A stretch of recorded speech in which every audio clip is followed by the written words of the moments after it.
मैं बाकर Najafi report model town को public करने के लिए इंसाफ और कानून की अजादारी के लिए मैं बहुत बड़ा प्रोटेस्ट करता।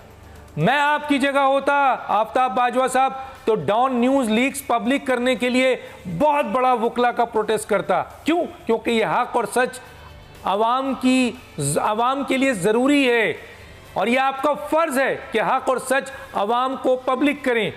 और मैं वॉल्यूम 10 के लिए भी आपकी जगह होता आफ्ताब बाजवा साहब तो अपना कानूनी हक इस्तेमाल करता, प्रोटेस्ट भी करता, सुप्रीम कोर्ट भी जाता, हाई कोर्ट भी जाता। आफ्ताब बाजवा साहब आपकी जगह अगर मैं होता तो मैं ये करता। क्या कहेंगे सर? आपने डॉक्टर साहब मेरे दिल की बातें की हैं। आज यही बातें आज आपके सीनियर सहाफ़ी मेरे साथ जब प्रेस कॉन्फ्रेंस ख़त्म हुई तो बैठे थे। यही बाकर नजफी की रिपोर्ट, ये डॉन लीक्स की रिपोर्ट और स्पेशली वॉल्यूम 10 के ऊपर हमने बड़ा डिस्कस किया।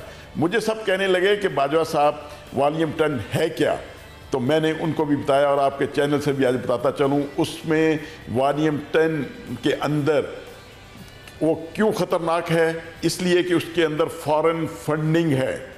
इन्हीं लोगों के मुतल्लिक क्यों नहीं इमरान खान ने मुतालबा किया उसको खोलने का, क्यों नहीं शेख रशीद ने मुतालबा किया, क्यों नहीं मौलवी सिराजुल हक ने मुतालबा किया, क्यों नहीं जब अदालत ने नवाज शरीफ के वकील ख्वाजा हारिस को कहा कि भाई हम इसको खोल दें और मंगवा भी ली उन्होंने वो वॉल्यूम 10, क्यों ना खुलवाया गया उसको?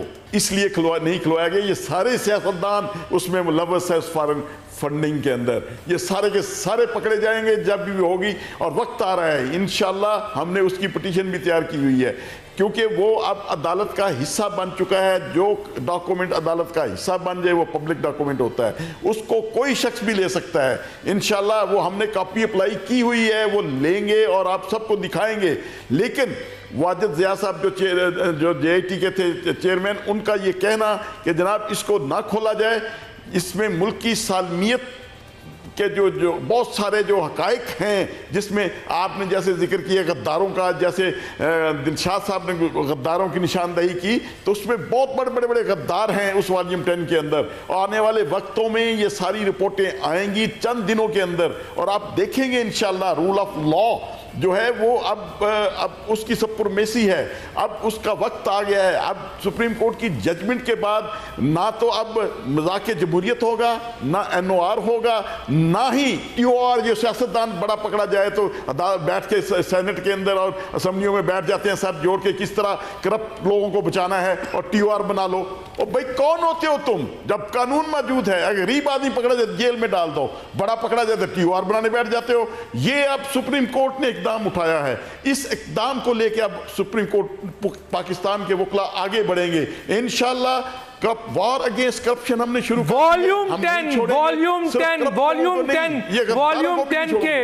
10 के लिए आफ्ताब बाजवा साहब मेरे पास वक्त खत्म हो रहा है।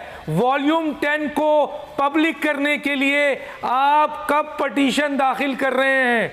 पूरी कौम सुन रही है सर। जनाब मैंने एप्लीकेशन दे दी हुई है, लेकिन उसमें मैं आपको बता दूं क्योंकि उसमें नेशनल इंटरेस्ट इन्वॉल्व है। वो national interest sorry supreme court ने जब कहा कि अगर आप राजी हैं तो हम खोल देते हैं, तो क्या सुप्रीम कोर्ट को नहीं पता वो हिस्सा जो नेशनल इंटरेस्ट के खिलाफ है वो ना खोला जाए? लेकिन इन गद्दारों की जहां फंडिंग इन्वॉल्व है, करप्शन इन्वॉल्व है वॉल्यूम 10 में, उसकी तो इस्तदा कर सकते हैं। आखिरी मिनट है सर, क्या कहते हैं? लेकिन जी